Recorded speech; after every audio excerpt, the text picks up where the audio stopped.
मीमांसा दर्शनम अथ द्वितीय अध्याय। इस द्वितीय अध्याय में यज्ञात गौ अज आदि पशुवध निषेध, मानव कर्तव्य, प्रायश्चित विधान, क्या वेद प्रायण आदि यज्ञ करना वेद विरुद्ध हैं इत्यादि विषयों का वर्णन करते हुए कहते हैं। प्रश्न, क्या गौ अज आदि मार करके यज्ञ करना शास्त्रीय है? व्याख्या, जो लोग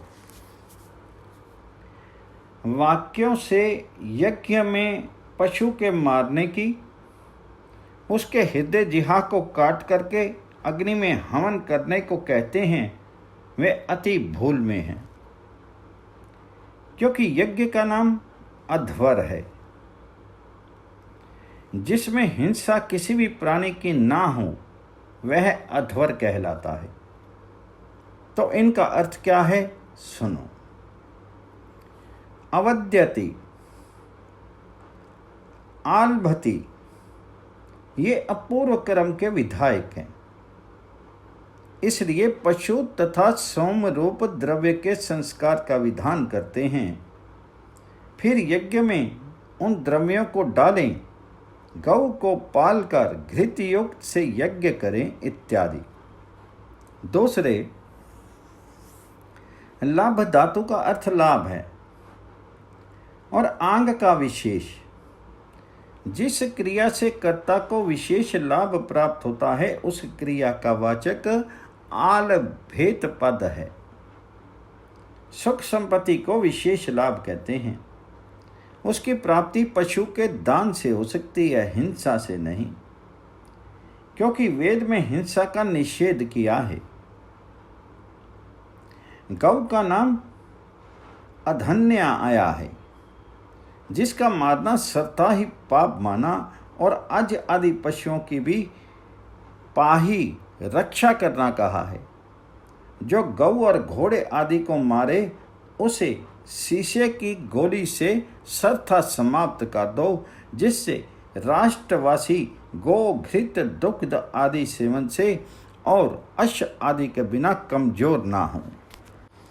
प्रश्न, मानव कर्तव्य।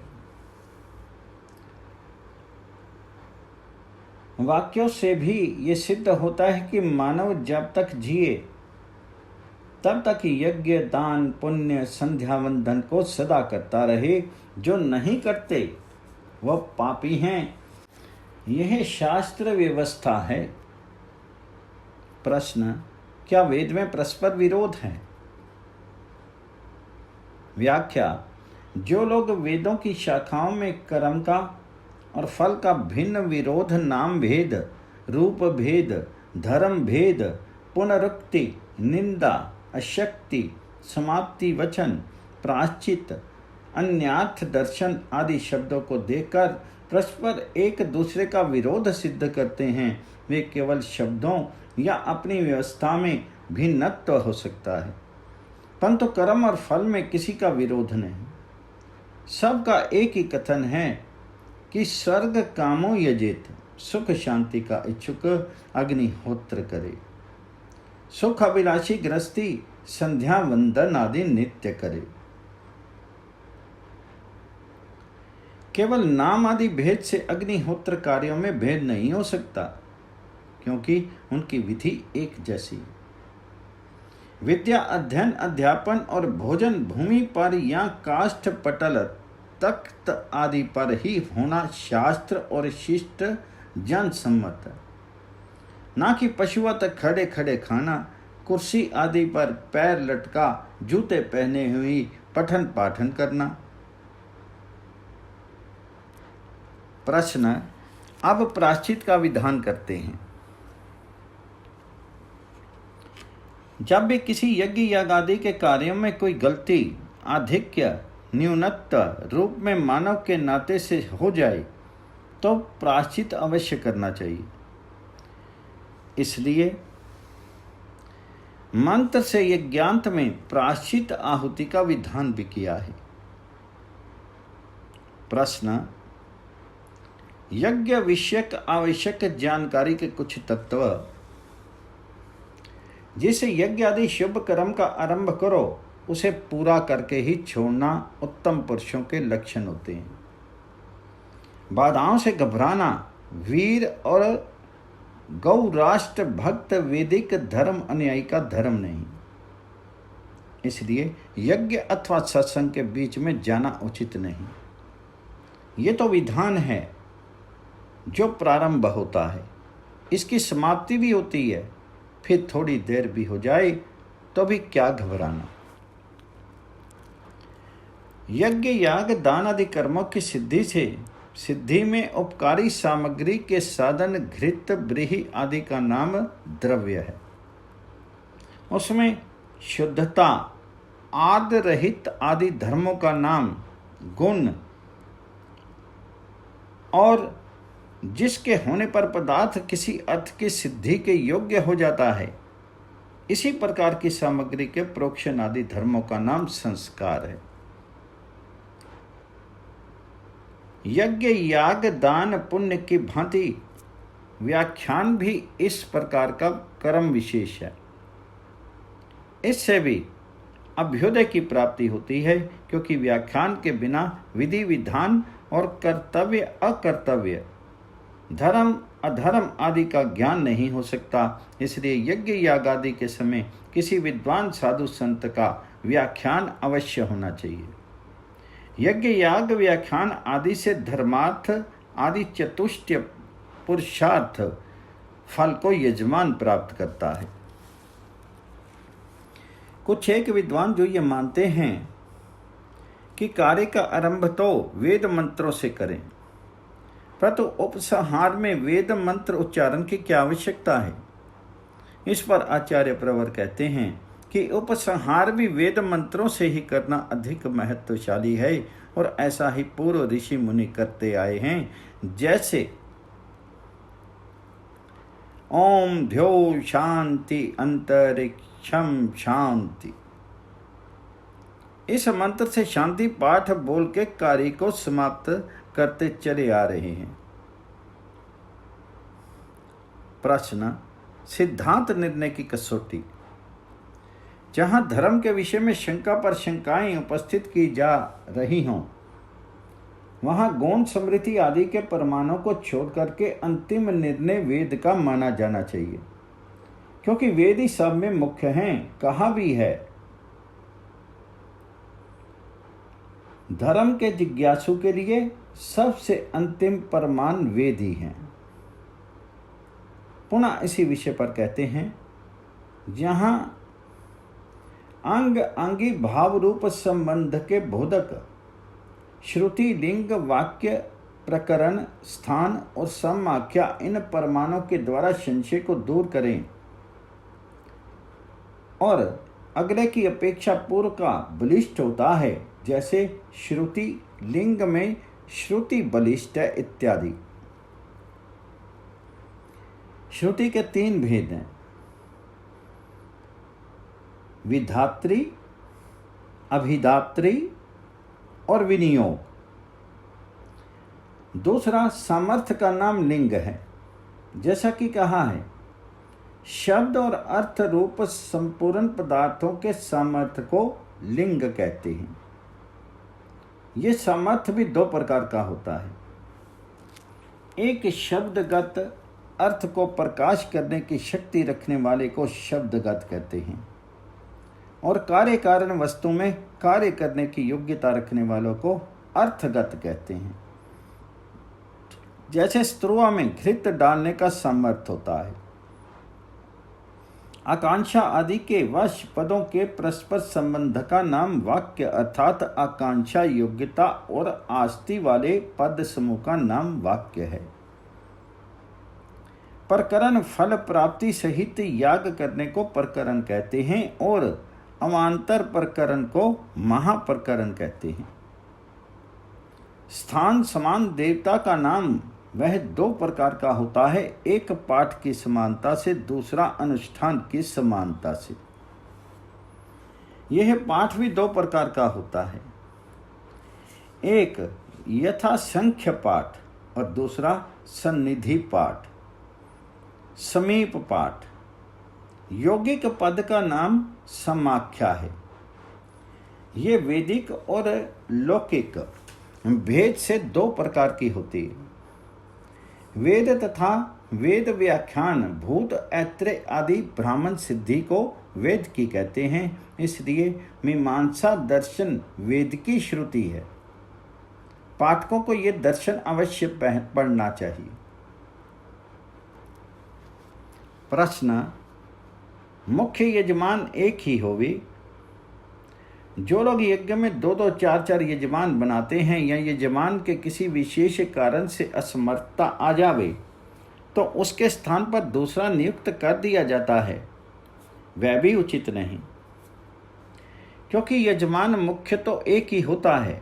क्योंकि यज्ञ वेदी के 4 भागों में एक स्थान पश्चिम में पूर्व अभिमुख बैठना यजमान का स्थान, दक्षिण में उत्तर अभिमुख ब्रह्मा, पूर्व में पश्चिम अभिमुख उद्गाता और उत्तर दिशा में दक्षिण अभिमुख अधर्वियों का होता है। दूसरे को उसके स्थान में नियुक्त करना उसे कृत भृति वाला कहा गया है, इसलिए उसे यज्ञ फल भी प्राप्त नहीं होगा। सत्यम वद धर्मचर न अरितम वदेत। सदा सत्य बोलो, धर्म का आचरण करो, मिथ्या आचरण कभी मत करो। ये सब विधि वाक्य हैं, अनुवादक नहीं, उद्देश्य भिन्न है। प्रश्न, क्या रजस्वला स्त्री को यज्ञ में बैठा लें, भोजन आदि का कार्य भी ना देवें? रजस्वला स्त्री को यज्ञ में ना बैठाएं, क्योंकि उसके वस्त्र आदि अशुद्ध होते हैं और उससे बातें भी अधिक नहीं करनी चाहिए। इसलिए यज्ञ में शुद्ध पवित्र होकर ही बैठना शास्त्र सम्मत है। वैसे आपत्ति काले मर्यादा ना अस्ति। बुखार हो, ना स्नान कर सकें, वह दूसरी बात है, फिर भी वस्त्र भिगो करके मुख आदि शरीर को उससे पोंछ लें। वैसे रजस्वला को भी शुद्ध पवित्र वस्त्र पहनाकर बैठा सकते हैं। आपत्ति में भी यज्ञ में अपशब्द ना बोले। रजस्वला स्त्री के हाथ का अन्न भी खाना नहीं चाहिए और ऋतुदान देना भी निषिद्ध है, क्योंकि यज्ञ के दिनों में ब्रह्मचर्य व्रत का पालन करना चाहिए। संभोग को भी अन्न कहते हैं। यज्ञ में पात्र के अनुरूप यथाशक्ति ऋत्विज्ञों को दक्षिणा अवश्य देनी चाहिए। बिना दक्षिणा के यज्ञ का फल यजमान को प्राप्त नहीं होता। ज्योतिष्टोम याग में गौ, अश्व और सोना आदि भी ऋत्विज्ञों को दे सकते हों यदि सामर्थ्य है तो। यज्ञ का फल किसको प्राप्त होता है? ऋत्विज्ञों को अथवा यज्ञ कराने वाले मुख्य यजमान को। इस आशंका को दूर किया कि स्वामी को, क्योंकि ऋत्विज्ञों को दक्षिणा प्राप्त हो जाती है और यज्ञ का कर्ता यजमान ही होता है। हाँ, दक्षिणा ना देवे तो फल नहीं मिलता। इसलिए सोमपान भी यज्ञ यजमान को ही करना चाहिए। अन्य आए हुओं को यज्ञ शेष प्रसाद दिया जाना चाहिए। बिना यज्ञ शेष दिए भी यज्ञ को शुष्क अधूरा माना है। प्रश्न, सविष्टकृत आहुति यज्ञांत में ही क्यों दें? सविष्टकृत आहुति सबसे बाद में देकर के फिर कुछ दान देने के लिए शेष नहीं रहता, इसलिए प्रायश्चित अर्थात सविष्टकृत आहुति बाद में देनी चाहिए, प्रायश्चित आहुति देनी चाहिए। इस वचन से यह सिद्ध होता है कि ब्रह्मा यजमान को आशीर्वाद देकर के सर्वप्रथम यज्ञ शेष यजमान को देवें, विशेष प्रसाद देवें। वे यज्ञ को प्रदक्षिणा पूर्वक ब्रह्मा को श्रद्धा से अभिवादन कर उनके हाथ से यज्ञ शेष को ग्रहण करें। फिर अन्य ऋत्विक और यज्ञ में आए हुए सभी स्त्री पुरुषों को देवे या दिलवाए, अधिक संख्या में हो तो। जो खैर की लकड़ी के बने हुए स्त्रुवा से आहुति देता है वही फल को प्राप्त होता है, दूसरे से नहीं। सो ठीक नहीं, क्योंकि यज्ञ का करना मुख्य प्रयोजन है। हाँ, पात्र यदि खैर की लकड़ी के प्राप्त हो सकें तो अति उत्तम है। हाँ, शुद्ध पवित्र होना परम आवश्यक है। गौण मुख्य से मुख्य को अधिक महत्ता दी जानी चाहिए। यज्ञ में जो 4 प्रकार के द्रव्यों का वर्णन किया है, स्निग्ध, घृतादि, मिष्टान, निरोगतादायक और सुगंधि कारक, और समिधाएं पीपल, आम, शमी, वृक्ष आदि की हों, पर इस वचन से ये सिद्ध होता है कि फिर जो जितना यज्ञार्थ उपलब्ध हो जावे उससे करें। ये नहीं कि सोम तो मिला नहीं, अब और चित्रक नामक औषधियों से ना करें, अपितु उनसे ही करें। हाँ, यज्ञांगों की पूर्ति हेतु प्रयत्न करना ना छोड़े, नहीं तो आलस्य परमात्मा का दोषी होगा। यज्ञ से पूर्व वेदीम खंती, वेदी अवश्य बनानी चाहिए, क्योंकि वेदी में ही आहुति डालना उचित है। एक तो इधर उधर सामग्री नहीं गिरती, दूसरे भस्म भी अच्छे ढंग से हो जाती है, और शास्त्र आज्ञा भी है वेदी बनाएं, उसे खूब रंग आदियों से सजावें, परंतु सारी शक्ति वेदी निर्माण में ही न लग जावे, और भी जो यज्ञ के अंग, साधन, संकल्प, संविदा आदि हैं उनमें भी उपेक्षा न बरते। प्रश्न: यजमान ब्रह्मा आदि ऋत्विज्ञों के लक्षण, कार्यवरण और दक्षिणा विधान। यज्ञ से पूर्व सिर के बाल और दाढ़ी मुड़ावें, यज्ञ के बीच में नहीं, जितने दिन भी चले। और प्योव्रतम ब्राह्मणा, 2-3 दिन पूर्व ब्राह्मण कुल का यदि यजमान हो तो केवल गौ, दुग्ध आदि श्रेष्ठ पदार्थों का सेवन करे। क्षत्रिय यवागु पौष्टिक पदार्थों का, और वैश्य तरल रसदार पदार्थों का सेवन करे।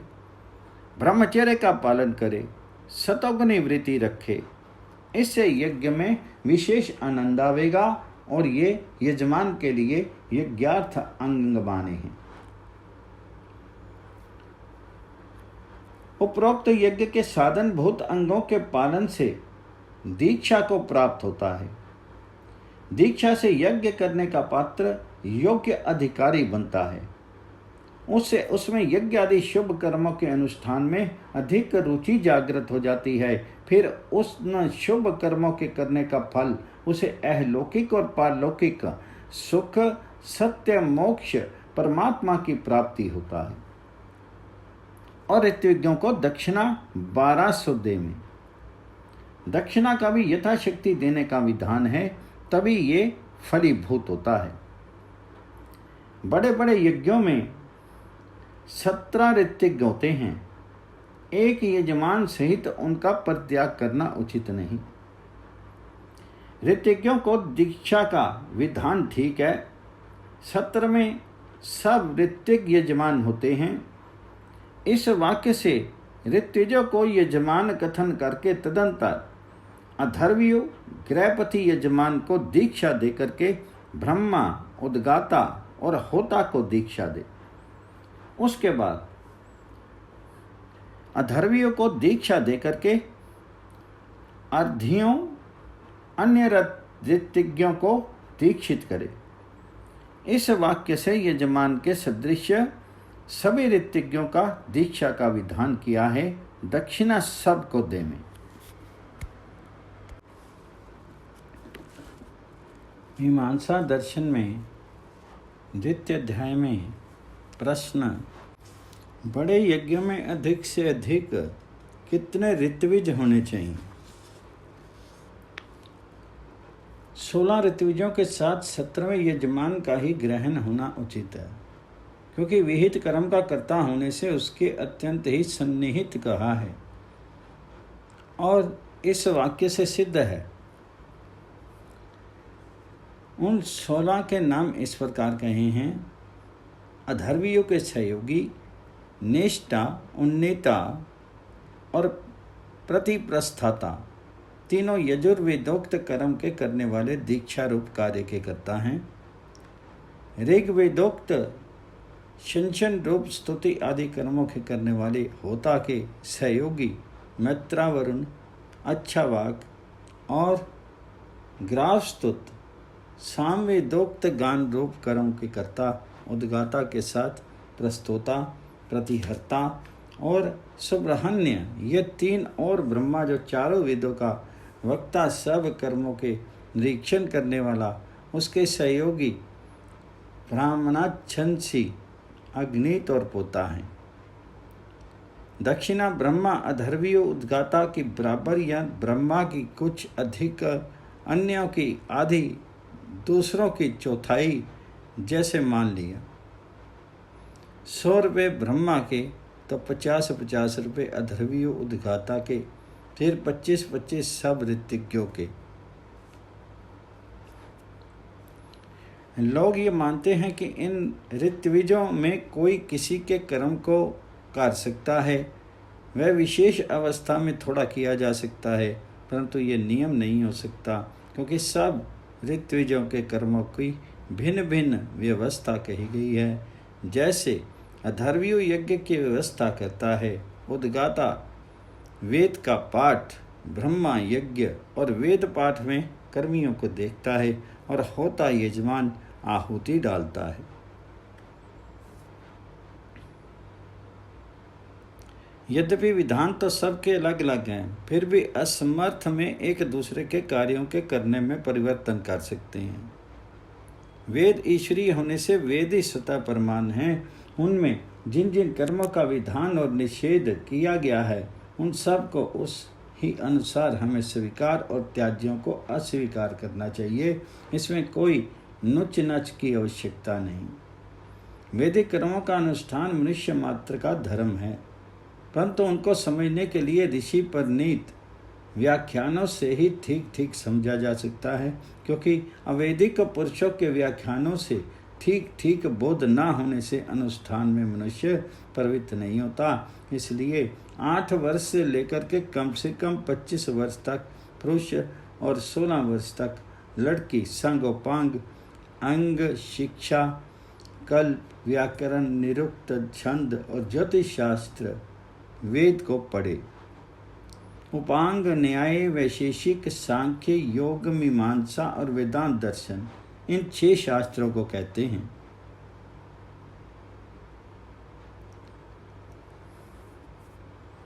इस वाक्य से यह सिद्ध होता है कि ऋत्विजों का वरण स्वयं यजमान को करना चाहिए, क्योंकि यज्ञ रूप कर्म उसी के लिए हैं जो फल का भोगता है। यदि वही ऋत्विक वरण करता है, दूसरे ऋत्विक वर्णी मूर्ति वाले होते हैं, इसलिए वे वरण करने के अधिकारी नहीं हो सकते। हाँ, यजमान की आज्ञा से अधर्वियों भी कर सकता है कि तुम सब अपनी अपनी योग्यता के अनुसार स्वयं वरण कर लो, तब भी यजमान के द्वारा ही वरण माने जाएंगे। मैं जैसे राजा की आज्ञा से अमात्य द्वारा वरे गए भृत्य राजा के वरे ही कहलाते हैं।